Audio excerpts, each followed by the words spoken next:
मैं विनीत पाटिल आपका फिर से स्वागत करता हूं हमारे इस चैनल में 2 मिनट्स फॉर क्वालिटी। सो आज का हमारा टॉपिक है 7 QC टूल के बारे में हम लोग जानकारी लेंगे। मैंने ये जो वीडियो है ये 2 मिनट का रहेगा। इसके लिए हम लोग जितने कम यानी जितना बेसिक दे सकता है उतनी जानकारी 7 QC टूल के बारे में हम लोग लेंगे। तो 7 QC टूल क्या है? तो 7 QC टूल ये 7 क्वालिटी कंट्रोल टूल है। इसका इस्तेमाल हम लोग डेटा को कलेक्ट करने के लिए, जो डेटा कलेक्ट किया उसका एनालिसिस करने के लिए, एनालिसिस करने के बाद उसका रूट कॉज और उसका करेक्टिव एक्शन इम्प्लीमेंटेशन के लिए, और जो करेक्टिव एक्शन इम्प्लीमेंट किया उनका इफेक्टिवनेस मॉनिटरिंग के लिए ये 7 क्वालिटी कंट्रोल टूल का इस्तेमाल किया जाता है। तो ये 7 क्वालिटी कंट्रोल टूल्स क्या है? तो सबसे पहला है कॉज एंड इफेक्ट डायग्राम। उसके बाद आता है पैरेटो चार्ट। उसके बाद आता है फ्लो चार्ट। उसके बाद scatter diagram, check sheet, histogram और कंट्रोल है। ये 7 क्वालिटी कंट्रोल टूल है। तो उस सबसे पहला टूल का बारे में हम लोग बात करेंगे, वो है कॉज एंड इफेक्ट डायग्राम। इसको मास्टर इशिकावा डायग्राम भी बोला जाता है या फिशबोन डायग्राम भी इसको कुछ लोग बोलते हैं, क्योंकि ये थोड़ा फिश की जैसा है, इसका स्ट्रक्चर है, इसके लिए फिशबोन डायग्राम बोला जाता है। कॉज एंड इफेक्ट डायग्राम ये टूल ब्रेनस्टॉर्मिंग करने के बाद इसका इस्तेमाल किया जाता है। ब्रेनस्टॉर्मिंग में जो भी प्रोबेबल कॉजेस है वो प्रोबेबल कॉजेस को फोरम कैटेगरी में कन्वर्ट करने के लिए इसका इस्तेमाल होता है। अगर हम लोग यहाँ पे देखेंगे तो ये इफेक्ट है। ये इफेक्ट को मैन मशीन मेथड मटेरियल के हिसाब से फोरम में कन्वर्ट किया जाता है। तो अगर हम लोग इसका इस्तेमाल एक देखेंगे तो यहाँ पे इफेक्ट है पुअर गैस माइलेज या व्हीकल का एवरेज कम है, ये हमारा इफेक्ट है।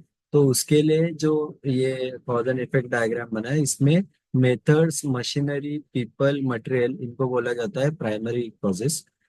ये को मेथड मशीनरी को जो एरो कनेक्ट होता है, ये मेन जो बड़े वाले एरो, इनको बोला जाता है सेकेंडरी कॉजेस। ये एरोस को जो एरोस कनेक्ट करते हैं उनको बोला जाता है टर्शरी कॉजेस। तो कॉज एंड इफेक्ट डायग्राम का इस्तेमाल टर्शरी, सेकेंडरी, प्राइमरी कॉजेस का इफेक्ट के साथ कैसा लिंकेज है वो समझने के लिए इसका इस्तेमाल होता है। अगर हम लोग एक एग्जांपल लेते हैं तो हमारा ड्राइवर है, उसको ऑलवेज लेट आने का आदत है। वो ऑलवेज लेट आता है, इसके लिए वो हमेशा इम्पेशंस रहता है। वो इम्पेशंस रहने की वजह से हमेशा उसका जो ड्राइविंग है वो हमेशा फास्ट होता है। तो ये फास्ट ड्राइविंग ये गलत तरीका है, यानी ये गलत मेथड है। ये गलत मेथड फॉलो करने की वजह से हमारा एवरेज कम आता है या हमारा जो भी गैस माइलेज है वो कम आता है। तो इसी वजह से टर्शरी, सेकेंडरी, प्राइमरी कॉजेस को हमें इफेक्ट के साथ कॉज एंड इफेक्ट डायग्राम में लिंक करना है। सेकेंड हमारा जो टूल है वो है फ्लो चार्ट। फ्लो चार्ट एक डायग्राम में रहता है या ग्राफिकल सिंबल की वजह से हम लोग को किसी एक प्रोडक्ट का प्रोसेस स्टेप्स क्या क्या उसमें इन्वॉल्व है वो हमें उसकी वजह से आते हैं। प्रोसेस फ्लो चार्ट का अगर बात करेंगे तो फ्लो चार्ट मैक्रो लेवल के होते हैं। उसके बाद कुछ फ्लो चार्ट मिनी लेवल के होते हैं, कुछ बहुत ही डिटेल रहते हैं जिनको माइक्रो फ्लो चार्ट भी बोला जाता है। अगर सिंपल एग्जांपल लेते हैं एक फ्लो चार्ट का, तो सपोज हमारे घर घर में कोई एक लैम्प काम नहीं कर रहा है, तो सबसे पहले हम लोग क्या करेंगे कि वो लैम्प प्लग है कि नहीं बराबर वो चेक करेंगे। अगर वो प्लग नहीं रहेगा तो उसको प्लग करेंगे। अगर वो प्लग सही से है तो हम लोग बाद में चेक करेंगे वो जो बल्ब है वो बल्ब काम कर रहा है कि नहीं, उसके लिए दूसरा बल्ब लगा के देखेंगे। दूसरा बल्ब अगर जल रहा है यानी इसका मतलब है कि वो बल्ब का इशू है। दूसरा बल्ब नहीं जला यानी हम लोग वो लैम्प को रिपेयर कर लेंगे। तो ये एक एग्जांपल था। उसके बाद नेक्स्ट जो टूल है उसको बोला जाता है चेकशीट। चेकशीट ये ऐसा टूल है जो हमें डेटा कलेक्ट और ऑर्गेनाइज करने के लिए हेल्प करता है। जो भी डेटा हम लोग ने चेकशीट में ये किया है वो हमारे लिए डेप्थ एनालिसिस में ट्रिगर देता है। अगर हम लोग एक चेकशीट का अगर एक एग्जांपल लेते हैं, ये जो चेकशीट है ये एक पेंट शॉप का चेकशीट है, जहाँ पे डोर का पेंटिंग प्रोसेस का चेकशीट है। ये जो सिंबॉलिक आपको दिख रहा है ये डिफेक्ट्स है। तो जितने भी डिफेक्ट लाइक राउंड कलर का डिफेक्ट बबल मार्क है, ट्रायंगुलर का रन मार्क है। तो इससे आपको पता चलता है कि कौन से ये डोर के कौन से इलाके में कौन सा डिफेक्ट आ रहा है, वो भी हमें पता चलता है। और नंबर ऑफ डिफेक्टिव कितने हैं। एग्जाम्पल बबल कुल 17 बार रिपीट हुआ है, यानी नंबर ऑफ इंसिडेंट 17 बार है। और ये कहाँ पे है? तो ये हमें एक डिसीजन मेकिंग या एनालिसिस के लिए ट्रिगर देता है कि हमें किस पे काम करना है। उसके बाद नेक्स्ट जो आता है टूल है वो है हिस्टोग्राम। हिस्टोग्राम ये एक बार ग्राफ होता है। ये बार ग्राफ हमें डिस्ट्रीब्यूशन बताता है कि डेटा किस हिसाब से डिस्ट्रीब्यूट है। आइदर वो नॉर्मल डिस्ट्रीब्यूशन है। अगर डेटा आपको इस प्रकार का रहेगा तो उसको बोला जाता है नॉर्मल डिस्ट्रीब्यूशन। अगर डेटा ऐसा दिखाई दिया तो उसको बोला जाता है स्क्यू स्क्यू डिस्ट्रीब्यूशन।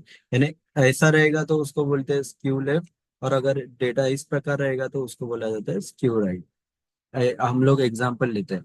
अभी सपोज हमारे एक कंपनी में बहुत सारी मशीन है। हम लोग एक मशीन का अगर हम लोग टेम्परेचर ले रहे हैं, ओके।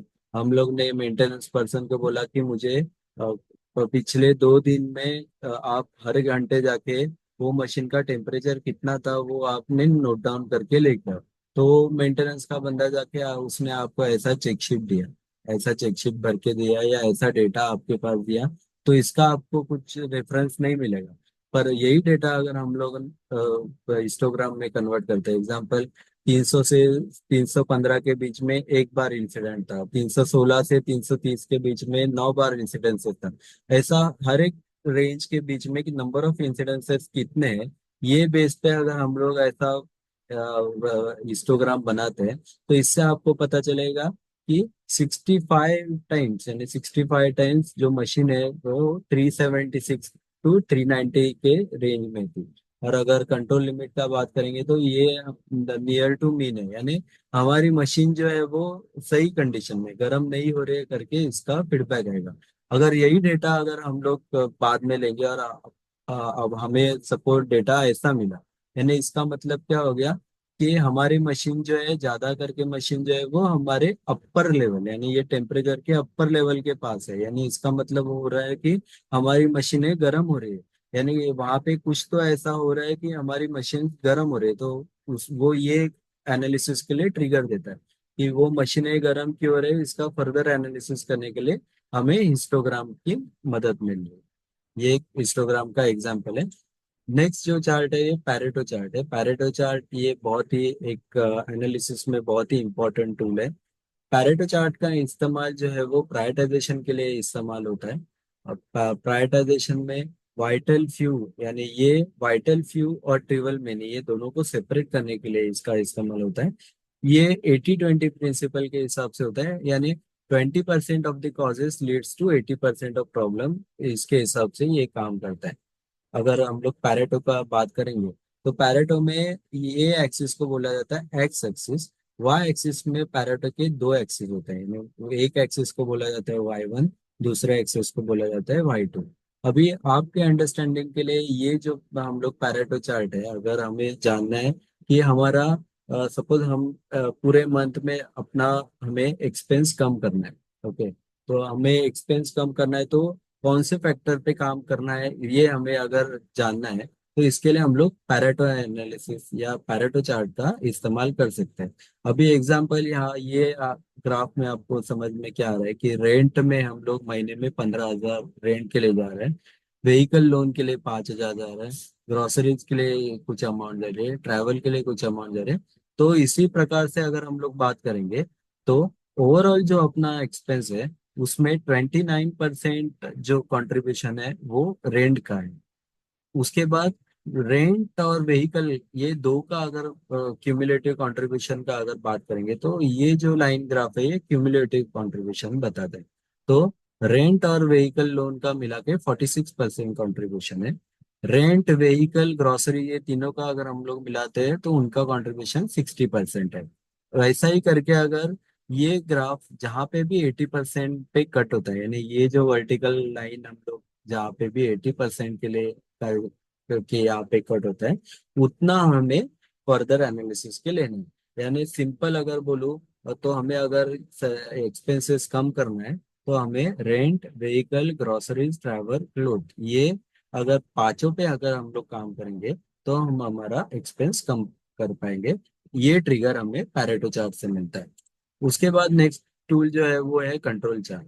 कंट्रोल चार्ट का इस्तेमाल होता है ज्यादा करके, इसका इस्तेमाल स्टैटिस्टिकल प्रोसेस कंट्रोल में होता है। स्टैटिस्टिकल प्रोसेस कंट्रोल में स्टेबिलिटी अगर प्रोसेस का हमें जानना है तो कंट्रोल प्लान का इस्तेमाल होता है।